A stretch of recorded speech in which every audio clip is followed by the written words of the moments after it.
Hello and welcome to today's video. We are looking at Earth-style Petrifying Jutsu. It is a 20-second long cooldown ninjutsu, has a power of 0 and a range of 0. And that is true. And essentially, you use it and you turn into a rock, quite literally. And during the entire thing, you cannot move, but you are immune to certain enemy attacks and you recover health. Very little bit of health, but after the ninjutsu, you'll have a defense increase, so you'll be slightly harder to kill and slightly harder to hurt. Other than that, we'll be covering the nuances of it because it does have a little bit more of an iframe advantage, and that's pretty much it. And we'll be talking about the simple counters against it. And yeah, most of the other things that you'll be able to counter, but there's only a few things that you can't. So yeah, pretty basic. So you can obviously hold the ninjutsu and run around until you decide to deploy it. And that's what it looks like when you deploy it. I deactivated it on purpose there. The main reason why is just to demonstrate and show you much quicker. But yeah, as you can see, normal attacks can't interrupt me or do anything. And because it has iframes, you can go ahead and actually use the ninjutsu, then you could go ahead and attack straight after, especially if the enemy doesn't have a high armor of any sort. But of course if they do, you're attacking normally. So, if you have a ninjutsu, you can actually use that, and, if the ninjutsu takes a long time to use, then, you could use that as well, because it has iframes at the very end. And here we're doing a damage test for the defense buff, and you can see he's barely damaging me with his weapon. He's only using the triangle, but, you can clearly see the damage output was not that much. But now that the defense boost has probably gone away, now he's going to attack me again, and you'll see the significant difference of the amount of damage he's doing now in comparison. So it's definitely something to think about, but it's also something that doesn't last too long, but it does last a short amount of time. And here's another demonstration of the iframes, just a bit more clearer. So yeah, now here's an actual game, and enjoy. You can also activate it in the air, I forgot to mention that. But yeah, it can break from someone absorbing it. It can also break from Chroma Twin Impact, and well, obviously some ultimates as well, obviously. But you can survive quite a lot of natural things that normally you'd think, oh crap, I need to go ahead and defend or heal myself or in some sort of way. Well, this is that option basically. So if you need a quick little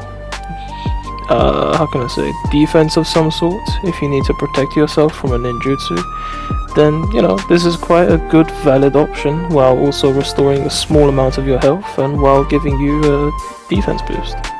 So yeah, quite good in that sense. Other than that, you can deactivate it. You're not like stuck having to tank Chroma Twin Impact or something like that if someone does decide to use it. But you have options basically, and it's a basic statue move, I suppose you could say. And just be careful with it. And if you do it right, then you don't have to worry about it too much. And it's a decent ninjutsu. There's not much for me to say, so that's pretty much the end of the video. I'm just gonna quickly cut to all the uses of the actual statue. Like for example, as you saw, I used paper bombs, placed it down, and then I went into the stone thing. It's also a bit of a psychological thing, because when you do use it, enemies tend to think that you're a beginner, right, because it's not used often. But if you have like a full stack, right, of paper bombs placed down, you'll do a very high amount of damage. And not only that, but you'll also be able to basically kind of almost instant kill and trick enemies into thinking that you're just sitting there. And most of the enemies will kind of go up close and wait until you're out of the ninjutsu for some reason. they don't seem to be aware of the iframes that actually it has. So you know, you can take advantage of that. Use 8 trigrams. What's it called?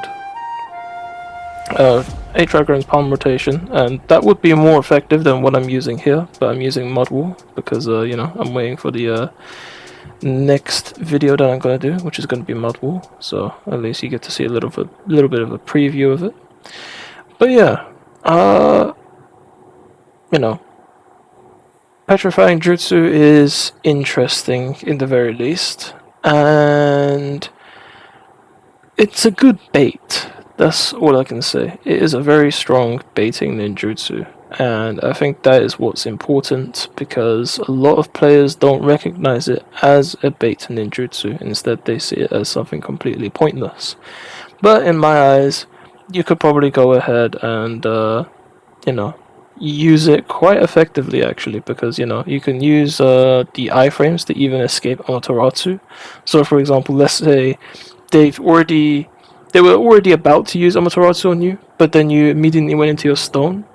The moment you use Petrifying Jutsu, you can outlast the Amaterasu and then simply dash out of it without getting hurt, as long as you do it right.